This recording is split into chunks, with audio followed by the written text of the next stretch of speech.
Est-ce que toi aussi tu adores cocher des cases? Alors cette vidéo est faite pour toi. En fait, il existe deux teams.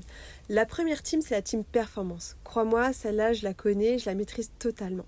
Et d'ailleurs, si tu es là, toi aussi, il y a de fortes chances que tu te reconnaisses.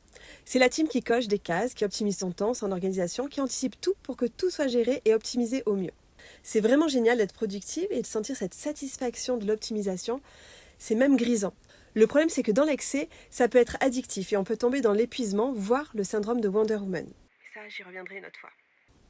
Et de l'autre côté, il y a la team excellence. Et là, écoute bien, tout se joue sur un petit détail, le genre de détail qui te fait passer un sacré cap. Il s'agit de la qualité de ton état intérieur. Oui, oui, tu as bien entendu. Ce qui fait la réelle différence, même toute la différence, c'est à partir de quel état intérieur tu vas œuvrer, tu vas passer à l'action. En réalité, ça, on l'a tous expérimenté. Faire des choses en mode performance, dans le seul but d'être productive, sans être réellement dans une présence et une stabilité intérieure, eh bien, ça mène souvent à faire des choses à partir d'une énergie contractée, stressée, tendue, voire qui peut aller jusqu'à l'agacement, l'énervement. Du coup, on a été performante, mais à quel prix? D'ailleurs, je mets un petit bémol à performante, car au final, on va souvent prendre plus de temps, et même en perdre, puisqu'on va être dans une crispation intérieure, de l'hyper-contrôle et tomber dans le tenir coûte que coûte, et là, on va s'épuiser. Ça intéresse sur les réels bénéfices de cette team poussée à l'extrême. Ça te parle? Moi, carrément.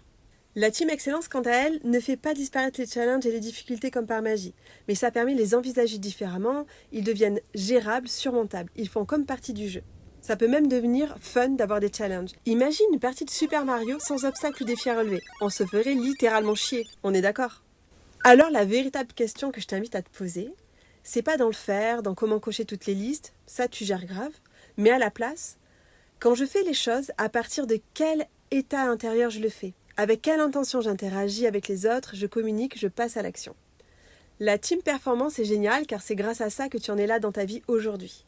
Donc, gratitude.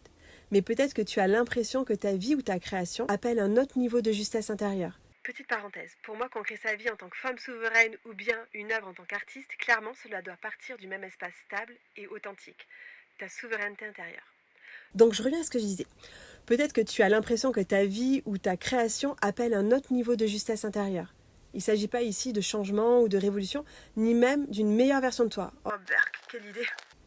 Mais d'une sorte de raffinement intérieur, une qualité de présence plus juste, un alignement plus subtil, une relation plus directe à ta source créatrice. Si tu sens que tu as besoin de bosser la qualité de ton état intérieur et activer ta posture d'excellence, alors ma retraite qui a lieu en mai est faite pour toi. J'attends des messages en DM pour vérifier avec toi que cet espace est fait pour toi. Et dis-moi en commentaire si tu es plus team performance ou excellence.